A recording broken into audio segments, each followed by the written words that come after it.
story. Matthew Mary Caruchet joins me now on set. Good to see you, Matthew. So first of all, tell us about the reactions that we've had from some of these EU countries. Well, Spain has one of the few left-wing governments left in the EU, and its relatively welcoming posture towards migrants has made it somewhat of an outlier. So the right-wing leaders of all the other European countries kind of seized on recent events to push for tightening of border controls. Yesterday, Italy suspended its Schengen agreement with Spain, meaning that travelers from Spain to Italy now will be subject to random border checks. Denmark and Finland have just said that they would like to follow suit, and France and Portugal are increasing their checks along their borders. But to be clear, the isolated enclaves of Ceuta and also Melilla are not part of the Schengen free travel zone. They are separated from Europe by the Mediterranean Sea and ferries, and people already have to have paperwork and go through checks in order to reach Europe. So the people who came into Ceuta yesterday or in the last few days are not in Europe right now. And this morning, Italian Prime Minister Giorgia Meloni upped her rhetoric. She spearheaded the letter that you mentioned earlier, asking the EU to urgently convene an extraordinary conference of interior ministers.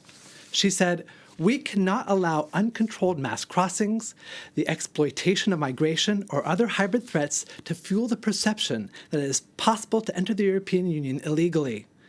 Now, this letter was signed by 21 other ministers, and it really ruffled the feathers of Pedro Sanchez. He shot back with his own letter calling for a meeting. And Sanchez said such an attitude is driven by prejudice, fake news, ignorance, or other political interest.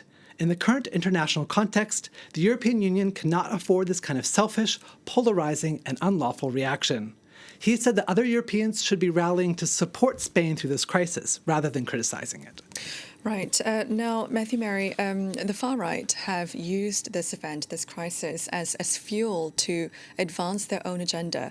What have some far right parties across Europe have been saying? Yeah, they're stoking fears of a continent-wide crisis. In Spain itself, the leader of Spain's far-right Vox party branded an invasion of military-aged men. Alice Weidel of Germany's AfD said that the target was not actually Spain, that these migrants are all coming to Germany, and so that Germany has to increase its border controls. And in France, Sarah Knafo, a far-right member of the European Parliament, wrote this post on social media. She said, "Migrants are not desperate people drifting aimlessly with the wind. They come from Morocco, a country that is not at war. They are rational. They are connected." So fear-mongering and dehumanizing language is increasing, and it's even spreading beyond the EU's borders to countries not in the Schengen Agreement. And so we just are seeing all these people saying that they are coming to be dangerous, they are coming to create problems. But researchers point out that the vast majority of these people are not dangerous. They are more likely just seeking better opportunities. After all, according to official statistics, the unemployment rate for Moroccans under 24 remains high at over 37%. All right, Matthew Mary, thank you very much indeed for that.